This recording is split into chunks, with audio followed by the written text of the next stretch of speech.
मुद्दों को उठाने के लिए भरसक हम सब ने कोशिश की और उठाते भी रहे,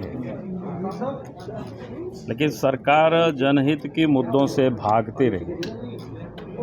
जितने भी जनहित के मुद्दा है, खास करके इस प्रदेश के नौजवानों की जो भविष्य के साथ, राज्य के भविष्य के साथ जितने जुड़ा हुआ मुद्दे थे, इन सारे मुद्दों को लेकर हम सब ने कोशिश की कि सरकार सदन में उस पर चर्चा करावे, उस पर सरकार की ओर से वक्तव्य आए, लेकिन उस पर सरकार ने एक भी जनहित के मुद्दों पर चर्चा नहीं कराई। चाहे वो जीपीएससी का मामला हो, चाहे पूर्व में जितने भी एग्ज़ाम ली गए थे उन सारे रिजल्ट को अभी तक होल्ड करके रखे हुए हैं। तो ये जितने भी प्रकार के, अब कल आप सब लोगों ने देखा जो मॉब लिंचिंग को लेकर के बिल पास किया, किस प्रकार से अफरा तफरी में लगता है कि सरकार के मंत्री तो लगता है कोई पढ़ते लिखते नहीं हैं, लेकिन अफसर भी लगता है कि इस राज्य में पढ़ते लिखते नहीं। अब एक छोटी सी बात मैं कहता हूँ, उसमें हमारे विधायक ने उसका क्या कहते हैं संशोधन भी दिया था, अमित जी ने। आईपीसी में साफ लिखा हुआ है कि भाई 5 से अधिक लोग होते हैं तब उसको मॉब माना जाता है, लेकिन उसमें क्या किया था 2 से। और आप सब लोगों को ध्यान में साधारणतः जहाँ कहीं भी अगर 144 लगाता है मीटिंग वगैरह को डिस्टर्ब करने के लिए, तो क्या कहता है 5 से अधिक लोग कहीं इकट्ठे नहीं होंगे।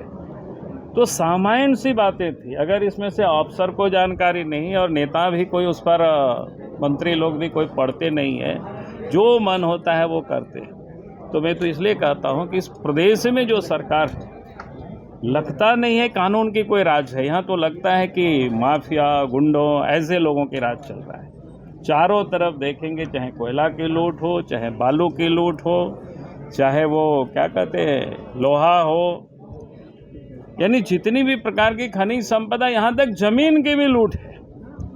अब सरकार में और सत्ता में बैठे हुए लोगों से जो जुड़े हुए लोग हैं, कई एक लोगों की ज़मीन तो घर तक में लोग जाकर के कहते हैं कि ये घर हमारे अमुक नेता को पसंद है, इसलिए आप दे दीजिए, नहीं तो फिर आपको घर से ही निकाल दिया जाएगा।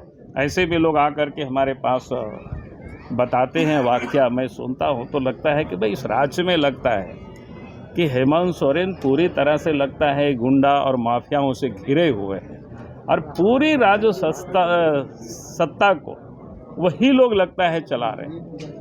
और इसलिए पूरे प्रदेश में आज भयावह की स्थिति है। पुलिस तो मानो एक आतंक का पर्याय बन चुकी है।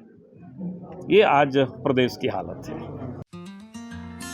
Giridih is a small place, and we have like very less facilities in terms of education and this kind of infrastructure. It came to our mind that basically there should be good opportunities for the students of Giridih, those who are leaving the town and going outside for studies, their higher studies and their education. I wanted my son to start with the coding classes, so I researched it online. I got through all the reviews and everything. Then I got in touch with the White Hat representatives, and I was very happy with the progress and all how he was doing. So then I thought that why not to implement it in our school so that all the students are able to learn this thing.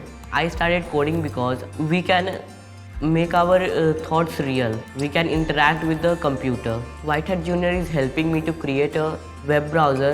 And I think on this part, White Hat is actually leading, on this coding platform. It is definitely a very good platform, and one should implement in every school.